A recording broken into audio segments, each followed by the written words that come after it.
Aaron, Sean McVay just tapped me on the shoulder. He wanted to know if you were interested in running it back.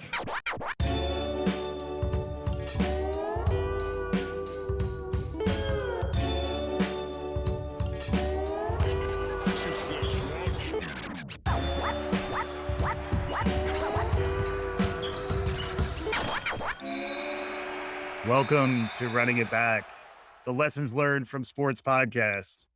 Mike Palmer here, joined as always by Tarlin Ray. There were some festivities in Cleveland. Cleveland, this is for you. Tarlin, how are you doing today? I'm present, but I have something to say. Yeah. And you're surprised, probably. So when I think back, I'm a son of a teacher, and my mom, amazing teacher, started in high school, one of the first magnet schools in LA, and then magnet school teachers in Los Angeles, 5th grade, and still has people years later that will talk about the impact my mom made. So I think about school a lot and the education space. And there are two things that I think school never did for us. And I'd be curious to see if you had it in your upbringing. One, financial literacy. How do you not talk about managing your own personal finances? Yeah. Things like that very early so that people come out prepared. And then two, more importantly, I guess there's three things. Wow. The second, and we've already talked about this when my 44, for all you listeners, my 44-mile bike ride, when a lack of nutrition can have an impact on your body and get you to bonk, where I thought I was just going to lay next to a tree and was willing to die. 3, and everyone needs to listen, and it just can't happen during the 45 minutes in PE or when you're trying to make the presidential challenge, but you're about 90 bucks wet and you still can't do a pull-up. What you never learned in school was how to stretch. Right. So I bring this up, and I all hail to anyone who does yoga and Pilates. Is this an angle towards TB12 and the work that Tom's been doing? Because I'm open to that if that's where you're going. This is absolutely not where I'm going. Okay. And JBH, you know who you are and your Brady love. I've been having, and post my Achilles rupture, I've been very dedicated to my recovery. December 2020. It's a shout out to Body by Barry. I have Mondays and Fridays, 3:00 Pacific. I'm on a FaceTime and I have built myself back up, but I'm having some issues with my left knee.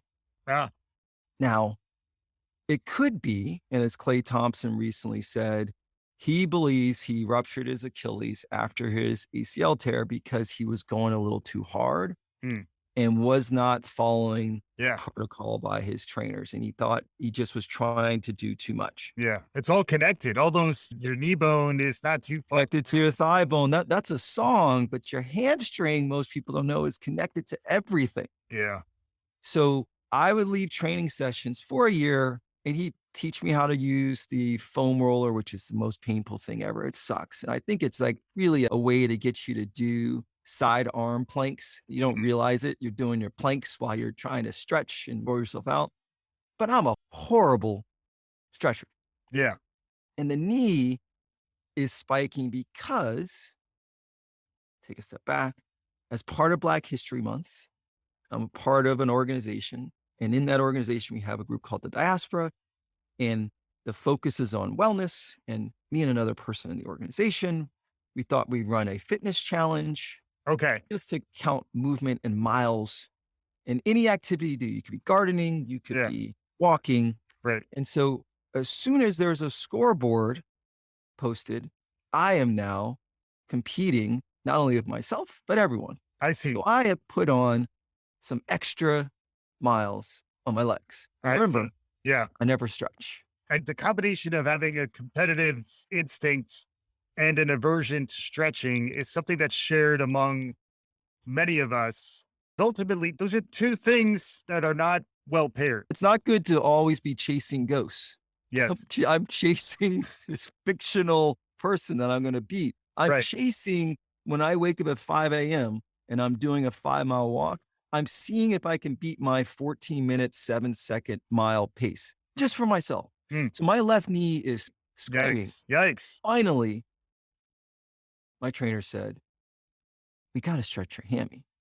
And so for 2 weeks, every morning, I have now added, so now I get up at 4:43. So I can add a 20-minute stretching routine. Yeah. It is like lubrication for your whole body. Interesting. Why didn't anyone tell me that stretching could be so powerful? Wow. So this is like a takeaway for those of you listening. If you don't have time to listen to us talk about the All-Star game and the basketball phenomenon that's out there, you at least can come away with, what was it? It was financial literacy, nutrition, and stretching. And within that is, of course, hydration. Hydration is and sleep. So There's a 5. There's a now we're 5-pack. There's a 5-pack. Right. If you're going to learn anything at school, I Yeah. understand.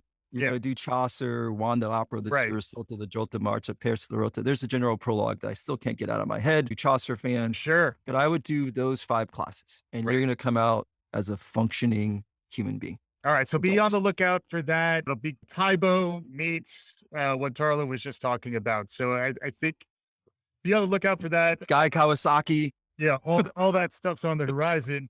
But yeah, that was a lot. So I'm digesting that, and we'll, In the edit, Mike's like, Yeah. how do I cut down Tarlin's open? it's all And I'm not letting you do it. I had something to say. it's wow. That was some stuff there. This is why.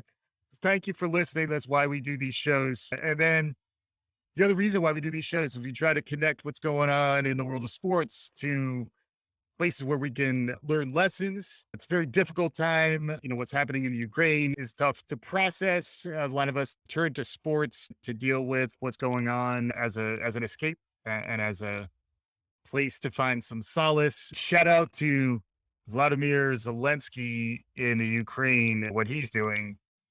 Talk about sacrifice. It puts everything in context, but hopefully this is a pleasant diversion from the crazier elements of life around us. And very much in that vein, I've been reading more about 90s nostalgia, Tarlin. It's coming back. People are getting excited about the past. People are looking back to the golden age. People are remembering what things were like in the past. That's part of what our show is about. And then the NBA All-Star game happens this past weekend. Their whole weekend experience happens. And it's the 75th anniversary of the NBA, and they're celebrating the top 75 players. Running it back to 97, they did the top 50. And we're going to run it back to All-Star games and all this stuff in the course of our conversation. But initial thoughts was, what does the All-Star game mean to you? So one, I love the 90s nostalgia because I truly think my music knowledge stopped around 1999. So Yeah. we can all run it back to songs that I remember. But I think about NBA All-Star, I look at some of the other All-Star events. NFL Pro Bowl is just unwatchable. Yeah. MLB, I think the home run contest is must watch, and true baseball fans will probably watch the All-Star game. The last memorable All-Star game for me was Bo Jackson hitting a bomb to center field home run when he was in the height of his Bo nose. Yeah. Yeah. So the NBA All-Star game, I think they have turned it into a spectacle in a good way. The Rising Stars challenge, Yeah. they even keep tweaking the skills contest, Yeah. the 3-point contest, Celebrity game. the dunk contest, which we need to talk about, and then the All-Star game where they're willing to keep tweaking the whiffum for the fans and for the players. And by whip 'em, Whip 'em. you mean what exactly by whip? what's in it for me? Everyone's got to remember the whiffum. If you're going to talk about the 6, got to have a 6th thing in mind. We'll make sure everyone has it in the notes. Once you go to 6, then you got to go to 10 though. So that's Don't worry, there are. I'm just. These are crumbs. I see. I see. And then you get the All-Star game where players are now playing individual quarters to win money for their own charities, and Yeah. then adding an Elam ending to then win even more. It's actually a fun watch. So kudos to the NBA to create some relevance. NFL is still the dominant entertainment property, but the NBA creates some fun spectacle, and it brings you back to some of the better dunk contests, 3-point contests, and it keeps you engaged. Yeah. And I mean, and the halftime show is not quite on par with the Super Bowl halftime show, but they're trying. And then the halftime ceremony this year was the thing that really blew my mind, to see that much of the NBA's history congregated in one place. As a kid who was raised Catholic, it did make me think of the Cardinals going to Rome. They didn't come away with the new. Turns out Jordan is still the Pope of the NBA. Whoever's announced last. But we didn't know. Thank goodness the owner of a couple of Daytona teams. Apparently, when you're a billionaire, you can get access to a jet that can fly you from Daytona to Cleveland. But that was pretty crazy just to watch the reactions, and then also to watch the immediate ripple effects in Twitter to every handshake or missed what's up, or the level Or Ray Allen and Kevin Garnett. and then the photo ops, asking to talk to each other. and then the shots of the cascading layers of photo ops among the different players. That to me really was transcendent. The fraternity that we saw there, I think doesn't exist at that level of togetherness in other What major, about the Heisman Club? in other major sports leagues. And then even the fact that they were all just reveling in the experience, like to Yes. see They're in all of each other. to see Charles and Shaq visibly moved. And Shaq was super eloquent when he was talking about this stuff. And then, as if that wasn't enough, they had comedy relief with all these guys greeting imaginary fans on a white screen, which was just completely If you're absurd. going to watch anything, please, there were top 76 players that could not be in attendance. Scottie Pippen, I was like, Scotty's show. Yeah, Right. after his book Right. didn't show, but they asked every player who's just looking at the screen to look left and right and wave to an imaginary audience. Yeah. Why? Right. So that was That was amazing comedy. it is pure gold. Please, if you're Yeah. going to do anything, you can Yeah. just fast forward and you see someone just in a white screen. We got to get Just this. watch it. We need the supercut of that. And then I was thinking, if you had the supercut of that and you could green screen it in, I'm thinking this is Space Jam. Again, it's Space Jam 3. But is this a way that we could get more appearances? All they have to do is just release their waving to the camera. But I thought that part of the NBA really blew away anything the NFL can do, because I think there's still a disconnect between the owners and the players in the NFL that you don't see at the same level in the NBA. In the NBA, the owners have allowed the players to be the protagonists in the narrative. And in the NFL, I think it's still very much owned by the owners. And we've been talking a lot about the NFL. I'm also excited to not have to talk about what's wrong with the NFL, even though we could continue to talk about it because that story is continuing to develop. And then the game itself, the All-Star game this past weekend, was pretty revelatory on a couple of levels beyond the Elam ending. The other quick point, when you were talking about things that the All-Star game reminds you of, it reminds me of Battle of the Network Stars a little bit too. And I was wondering, when I was thinking about that while you were talking, the dunk contest is broken. If you could somehow have the dunk coincide with someone from the other team falling into some water. But thoughts on All-Star weekend? Yeah, so let's do the day before, because Yeah. we had a 3-point contest and a dunk contest. The dunk contest was always the capper for a Saturday night. It was must-watch TV. Still remember watching what people consider the greatest dunk contest ever between Jordan and Dominique. Yeah. Some put the Zach LaVine, Aaron Gordon, I think that was 2016, 17 up there, but still sick. Okay, Gen Z. Okay, Jinsey. Okay, Boomer. I still remember Vince Carter and what he did. I was with a bunch of buddies watching that. I still remember Kobe and his only dunk contest. Blake Griffin, whether you thought it was gimmicky, jumping over the Kia. Yeah. So they're just Dean Brown, Cedric Sabalos. Yes. So the dunk contest was everything. Penny Skywalker. Please continue. The dunk. Oh, Sorry, Nate Robinson. Fine. You want to talk about Nate Robinson? Nate Rob. I think you brought him in just so you had some relevancy, and then you sat him on the bench. Still one of the best athletes, by the way, I've ever seen. Pound for pound. So then to sit, there are very few times my family, and I am obviously sports are my passion, a love for sports. And I have my wife and 2 daughters. There is not a soul in that house that can sit through a game with me. Yeah. Or not be on another device doing something else. I still amaze my wife's ability for the 20 plus years we've been together to sit in front of a game and retain nothing.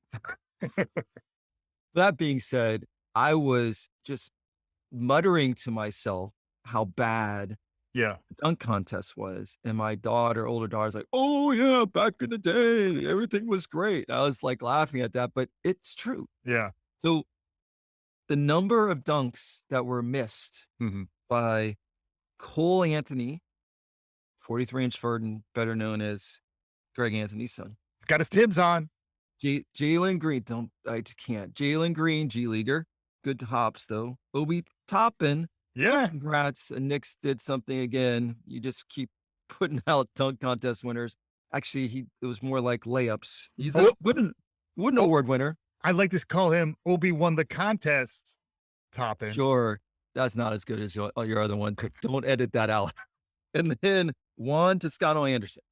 Yeah. So we had 4 unknowns who missed more dunks than I've ever seen them out. I had to go back to look at the rules. Right. The rules used to be you couldn't miss any dunks. And if you missed a dunk, You just get a bad score score. out of 10, you get a score of 5. Then they changed the rule. You can miss 1. Yeah. These guys were doing dunks they could not hit. And then Jalen Green brought out, was it his cousin or someone to throw him passes off the backboard that were just horrible. So it was Obi Toppin was smart enough to use Turtle. it's great. Why Turtle? Is Entourage still relevant? And it reminded me of 2005 and Chris Birdman Anderson, who by far had one of the worst dunk contest experiences where they counted, I think he missed 19 dunks or 19 attempts, where Kenny the Jet Anderson, as he's going up, said he may be a few ice cubes short of the tray. And that was the experience. And the problem, forget the nostalgia. And yes, I am. And 90s are back. So everyone start rocking their Tony, Bell Bip DeVoe, old school Tupac, Biggie. Grunge. But grunge. You want to do a little better, man? I'll start singing for you. Jeremy spoken. Very good. Today. Okay. So we need to have the stars in it. John Morant put on a dunk contest in the All-Star game.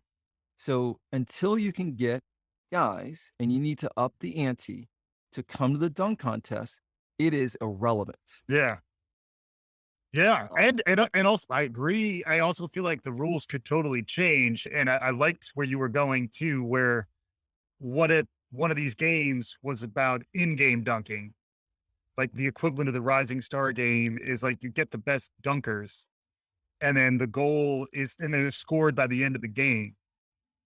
And they just play, and the goal is to get as many dunk opportunities. That would be like too crazy. Like somebody would probably. But they did that for once. They changed the rules, and over a period of time, how many dunks you can get in. It became a hot mess of trying to watch. Yeah, I meant more like they're actually playing a game. Oh, they're playing a game. Sorry, you're playing in game. Playing a game, and then you get scored on. You get bonus points for. I think you just get rated, and then who was the best dunker. But I think that might not work. I don't know. It's then all these guys are doing is like creating a runway getting out of the game, and like they're already doing a little of that in the All-Star game. Like they're going to do more of it. Yeah. So, anyways, dunk contest dead to me.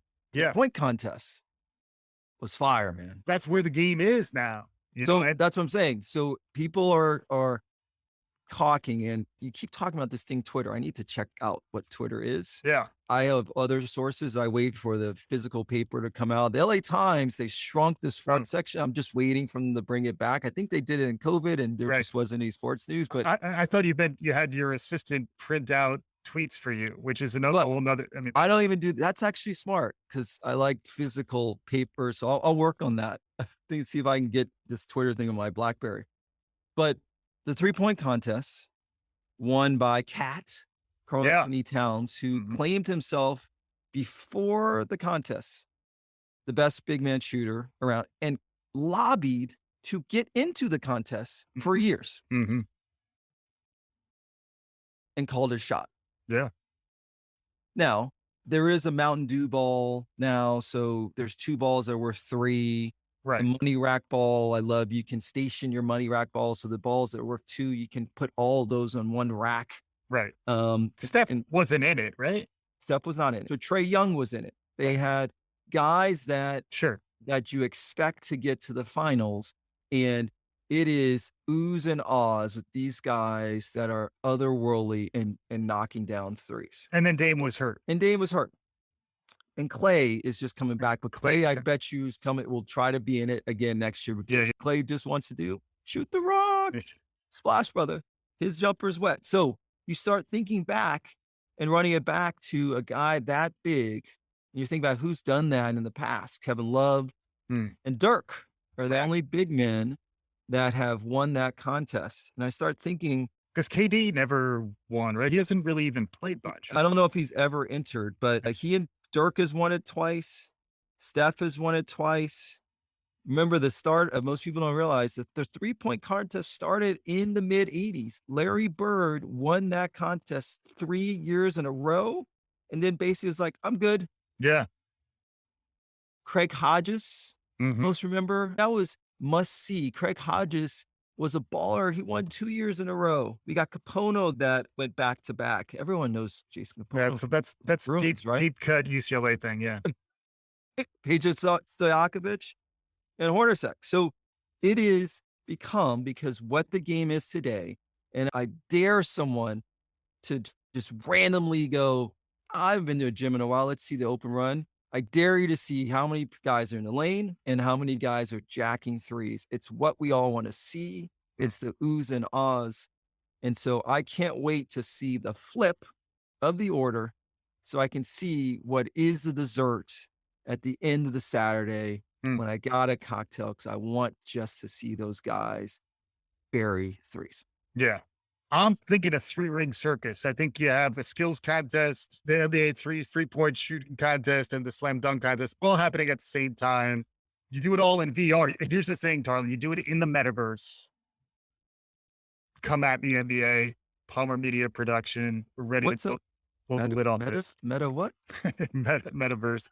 But yeah, and then the reality is I'm just trying to get my head around what's happening with the next Doctor Strange, because it's the multiverse, and it's because of what happened in Spider-Man. Yeah. And is his fault? I don't know. Is what happened, is Shang-Chi going to be in it? Yeah. So that's my verse when the metaverse catches up, and when I should be walking around with Google Glass to make sure I can see adverts. Yeah. I think I may need a multivitamin to be able to process what's going on with the multiverse these days. Stuff's crazy. But the 3-point shooting contest wasn't just the night before the All-Star game. No, it wasn't. It also was the All-Star game. And maybe this gets back to what I was thinking about around the slam dunks. Steph Curry, regardless of how many actual contests he won, he's the best in-game 3-point shooter that's ever lived. And he's still at the height of his power. He's playing in the All-Star game. He's competing for a championship where he's the best player on the team again. And he's shooting better than anyone's ever seen it, both before and after. He's honored as one of the 75 greatest players in NBA history. His performance for Team LeBron, and then LeBron did hit the game winner. Sorry to hear about KD's grandmother, and it's understandable why he couldn't make it. But he was not as engaged. LeBron picked a squad to win that game. LeBron picked Joker, Giannis, and Steph. How did those guys land? How did he have enough? And then KD knew he wasn't even playing. And then that team, anyway, so that was also LeBron But LeBron has not lost this All-Star game when he's allowed in the a la playground style to pick his team. Yeah. He picked 3 MVPs. Joker, Giannis is unstoppable in that game. And then the best shooter, I want to correct something. You said in-game shooter. Steph Curry is the best shooter of all time. Of course. Anywhere. Of No, course. that's not what you said. You said in-game. I was clarifying because I was talking about in-game dunking versus because people who could shoot, and like he could shoot from anywhere in any arena. He's still my number one pick. I still think Space Jam 3 is Giannis and Steph. I think that's the logical. That's why I'm in LA. I'm working. I Yeah. know we just finished the script, so I've Yeah. been working Good, that. good, I was good. at a We'll screening have to screening last night, and every Yeah. time Yeah. I talk to someone, I drop that. So Right. So yeah, and actually we will we're be working on your credit. I'm not sure, but Well, we'll okay. see. And we'll be in Austin. For those of you who are at South by Southwest EDU, talk to me or Tarlin about Space Jam 3. There'll be a tagline at some point for it. But the game itself, Steph hits from everywhere. He's transcended. We've done several shows on Steph, and we're both big believers in how he's transformed the game. He was also highly ranked. The other thing that, did come out this week was ESPN put the top 76 players in ranked order, which was another interesting conversation. It is one of those times to think about who fits where. We've talked about that in the past, but it is a time to rethink some of that, allow our positions to quote unquote evolve around some of these guys.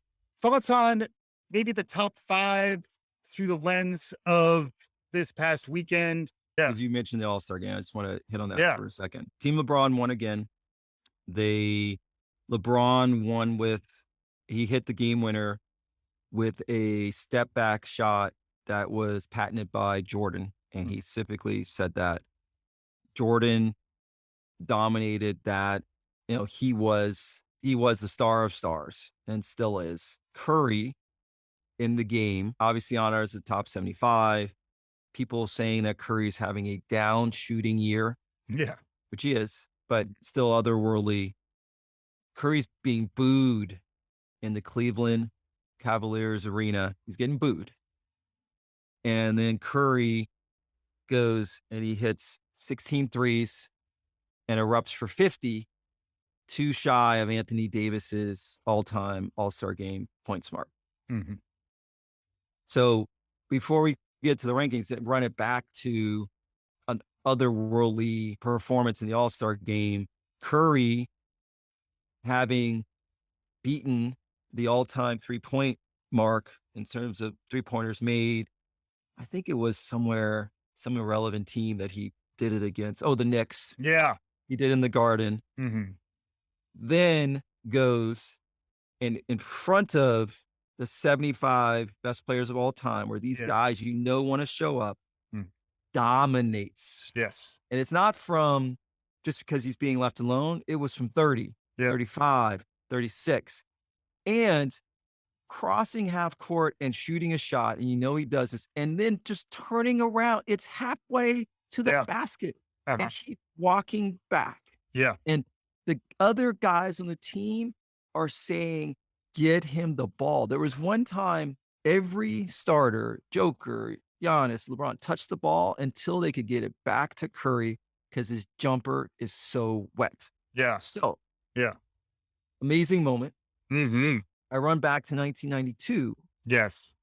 When Magic Johnson, still remember I was in the fall 91, and Magic Johnson said he was retired from the NBA because he contracted, I can't remember the words he uses. It's a very specific language around. Did he attain? He achieved? HIV. We'll get our crackpot researchers.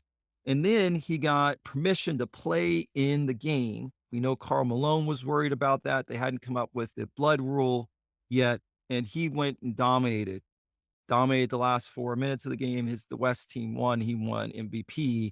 And that set it's a moment in time for the HIV culture. He was then going to be carrying the mantle, not only from the NBA, which he'd already done, but also creating some awareness. Prior to that, the only other, and obviously I can't go too far back because I wasn't alive and I'd be watching grainy tape. But the other one it reminds me of with the transcendent performances, 1988, when not only did Michael Jordan, remember, Michael Jordan is battling. He hasn't won championships yet. He can't get through Detroit and other teams. And he wins the greatest dunk contest ever against Dominique Wilkins. He's awarded a victory in that, yes. I believe there's the Wilkins campaign. I don't know if they've conceded yet, but yes, that is correct. You said the fix is in, and I said in prep, it was the same people that put the cold card in 1985 to make sure the Knicks got Patrick Ewing. Same group. So as long as you are okay with that, then you should be okay with the award, Jordan being awarded the victory. Shout out to the big fella and his knee pads. Georgetown is really struggling, so hopefully he can turn around as a coach. But not only wins the dunk contest, so wins Saturday, where they don't get 7 chances to dunk. There was no missing. They made their dunks. It was must-see TV, sitting on the edge of your chair. What are you going to do next? This is kind of the equivalent of what Ja could have done had he participated Saturday night. Correct. And then Sunday goes and wins the MVP, and then goes on a run where, in a way, this is my NBA in the face of the NBA. Mm-hmm. So that's when I think about what happened, and I'll use that when that moment for Curry in the face NBA when talking about the rankings. But I just want to make sure we point to those moments in time, because I felt like it had the same weight to it and what Curry did. And then also it could a textbook ending where Michael Jordan was the guy of all the 76 players that came out, and LeBron paid homage to him with his final shot. Yeah, that is interesting too, because in some ways, Michael transcended to the top in '88, and then in the All-Star game in '92, Magic took it back for a moment. For that moment, and it was so appropriate. Just watching that again, I got chills. Although I did recently get my Pfizer booster shot, so it may have been, I'm not sure the exact chronology there, but regardless, it was really remarkable to see the magic that was happening there. And that was also right around the time of the Dream Team. And if I'm not mistaken, they went off that summer. And if I'm not mistaken, it was not far from when Space Jam was recorded. I knew that's where you're going. Way to go. Way to pull that. You got to play the long game. Play the long game. But anyway, so now thank you for doing that. We are called Running It Back. I did want to talk about 92. That was absolutely appropriate. But the Rushmore of GOATs, I've been thinking about this. If you're talking about an NBA GOAT Rushmore, who you got and why? I think that's an interesting question. And this made me think about it because I'm increasingly thinking Steph might be on my Mount Rushmore. But I'd like to get your thoughts, the top 5, and how are you thinking about, what's your criteria? How do you figure out who's up there? So we've done this, and most people, because like people have followed the pods, we did our Mount Rushmore. Many will know that as part of my ranking system, I looked at IMDb mentions, pop culture relevance. Your algorithms they're crunching. I have a deep algorithm. Crunching data sets as we speak. I can tell. Yeah. Margaret, Todd, Tyrone, and Stephanie. It's a team of 4 in order to understand my algo. And I thought you named your algorithms. I didn't understand. No, Got it. Okay. I speak the algo, and then they build the algo. Makes sense. By the way, Don Cheadle's character in the latest Space Jam movie, Algae Rhythm. But please continue. For those who have not seen, listened to our Space Jam pod, must listen. Seriously, must listen. So if you're just look at, I'm just going to read out, there's 2 rankings. ESPN came out with the rankings, Sporting News came out with the ranking. ESPN's ranking, 10 down to the bottom. Yeah. Kobe, Oscar Robinson, Big O, Tim Duncan, Larry Bird, Bill Russell, Wilt, Magic Johnson, Kareem, LeBron, Jordan. Mm-hmm. Sporting News, they add one in. So Durant makes it in 10. The Big O is not in the 10. So just remember that. Bill Russell, Kobe makes it at 8. Bird, Johnson, same order. Shaq jumps in 11 in the ESPN ranking, now at 5. Wilt, Kareem, LeBron, Jordan. So the only difference is Big O and Duncan are swapped out. Shaq gets a big bump up, and Durant. Yeah. In the Sporting News ranking, Curry's 12. In the ESPN, Curry's 16. Mm-hmm. And it's hard to compare across generations. Big O, for my dad, he was everything. He did everything. He is the triple double. Wilt scoring 50 points a game and 25 plus rebounds. Now, granted, people say that he was a giant. Everyone was six inches short of him, but he ran like a Zell, did everything. Bill Russell, the greatest winner of all time. So people talk about Jordan's 6 championships, but 11. He had more rings than fingers. That's exactly. Yes. Bryant, who people give a lot of credit to win 3 with Shaq and then stay with the same team, totally reconstant or win 2 more. Mm-hmm. It's huge. It's hard to argue with Kareem as the greatest scorer of all time. Yeah. He has an iconic shot in the sky hook, one with Milwaukee, one with the Lakers. Yeah. It's hard to argue with the Magic Bird. They literally were the face, and this for sure, of the NBA. Yeah. The NBA was not on major TV, but Larry and Magic in the 79 NCAA. Yeah. And then Larry going to pro, and then Magic, it started that run. And most should look at that Larry Bird moments, and Dr. J was in it, but it was really Larry Bird on the Celtics Lakers that really started to put NBA on the map. They were the Rocky and Apollo Creed 100%. for the NBA in the 80s. 100%. Then you got LeBron and Jordan 6. We've, on other pods, we've sung the song, Want to Be Like Mike. LeBron is a transcendent. He will go down as all-time leading points. He'll be top 5 in rebounds, top 5 in assists. Yeah. He'll be everything. Where I struggle is having Steph at 16 and Steph at 12. Yeah. And I'm not sure it's Mount Rushmore, but something is very clear to me, and you've said this.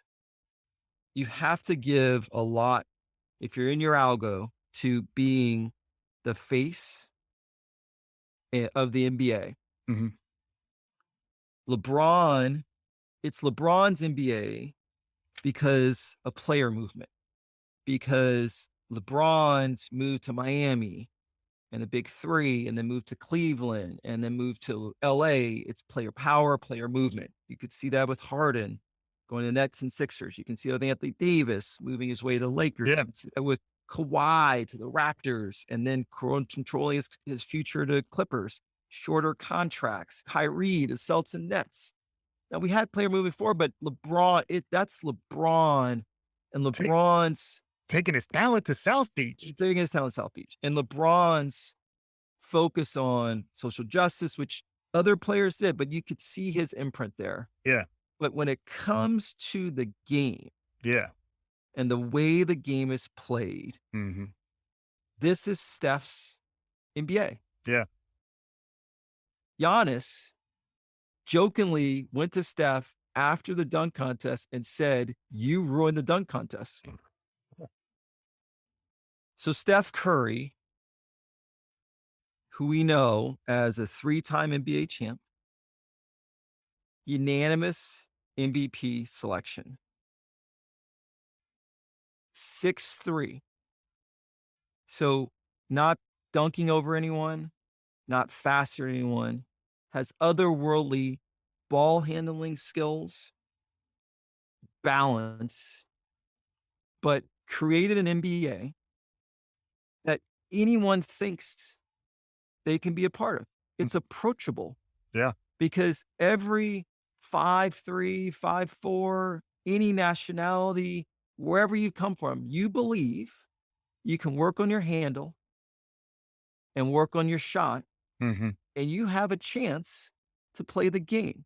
Yeah. And that, to me, skyrockets Steph Curry in the all-time conversation, mm-hmm. because it's a handoff from generations, a handoff, Larry and Magic, to Michael, mm-hmm. You can say it was a Duncan Shaq, but a handoff to Kobe, Iverson. LeBron, Iverson was in there. Iverson to Kobe and LeBron. But it is Steph's league. Mm-hmm. And guys that are coming in, Trae Young and others, and then Cat, a big man, becoming stretch 4s and 5s. Yeah. To me, Curry's in the top 5. And people will scream at me. But my algo has a weighting of the face NBA carries more than anything else, because that pressure walking into a building where people will show up 30 minutes before just to watch him shoot, where he doesn't take days off, where you don't see him often on the resting, or what are they calling load management? Yes. Where he understands in the same way Jordan did, people are coming to, I'm the ticket.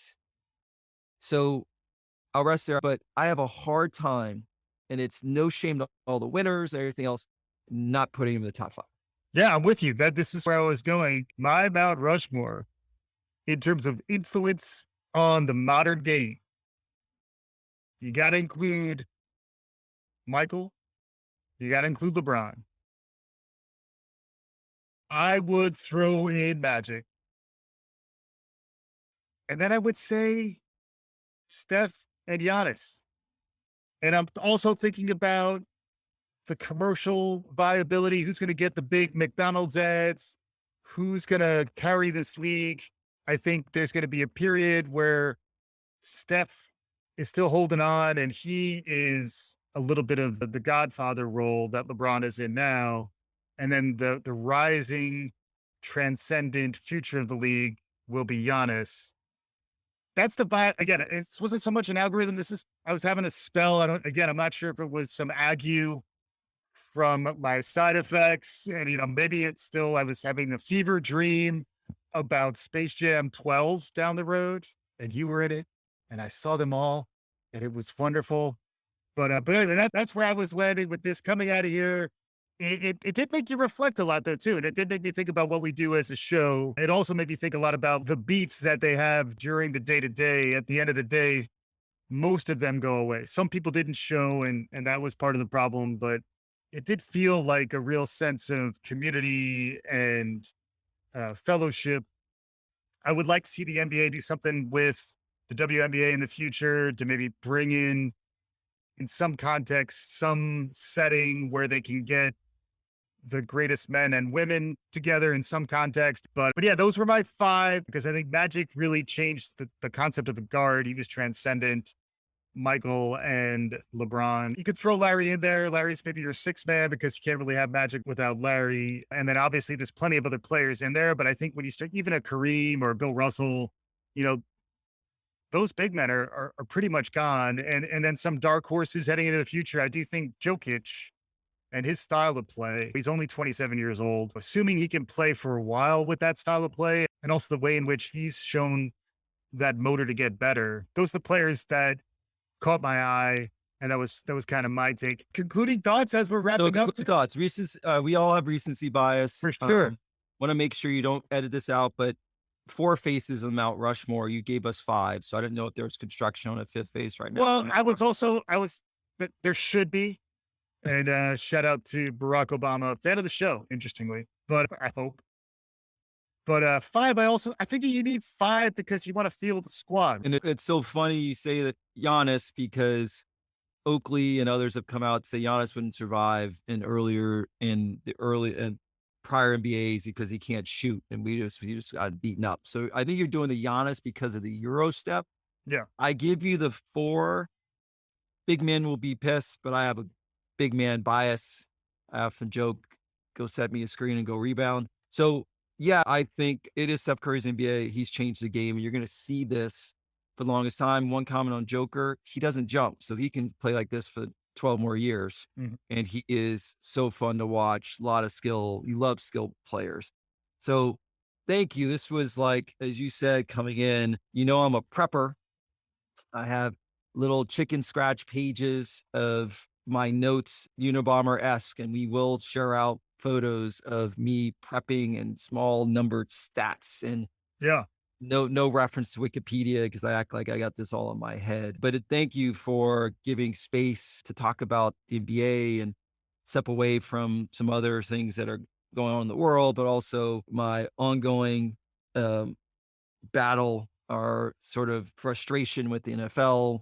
As Eric Bieniemy, people are watching, does have another year with the Kansas City Chiefs, but there's so much coming out in the press about Eric Bieniemy having struggles with Mahomes, and now Matt Nagy, who was horrible with the Bears, just got hired in as a special assistant as well as a quarterbacks coach. Yeah. So Eric Bieniemy's done. Yeah. And they're starting to weave a narrative where it's going to piss me off if he doesn't get a job.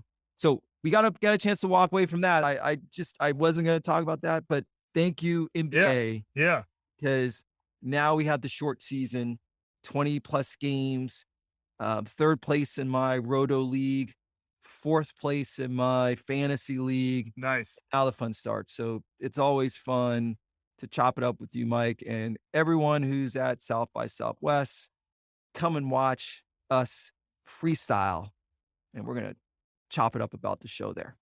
All right. All right. Thanks again, Tarlin, for joining. Hopefully our listeners are having a good time listening along with us. If you're down there in Austin, we'd love to see you. Thank you for subscribing. Please write us a review. Tell your friends. That's how folks will find out about the show. This is Running It Back. See ya. Sean McVay just tapped me on the shoulder. He wanted to know if you were interested in running it back.